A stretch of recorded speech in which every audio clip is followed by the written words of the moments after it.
maabot yung mga pangarap mo, magbingi-bingihan ka.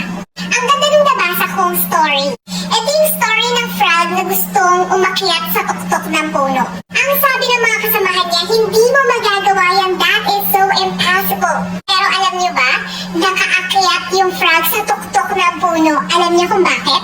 Kasi bingi pala yung frog. Akala niya, chini-cheer siya ng mga kasama niya para maabot niya yung tuktok ng puno. Ano ang moral lesson dito? Na kung gusto mong maabot ang mga pangarap mo, magbingi-bingihan ka. Alam mo na kaya mong abutin lahat ng mga pangarap mo. Minsan, pinagdududahan mo lang yung sarili mo dahil nakikinig ka sa sinasabi ng mga taong walang ibang ginawa kundi i-discourage ka. Kaya naman, magbingi-bingihan ka sa lahat ng mga ingay at magpatuloy ka sa pag-abot ng mga pangarap mo.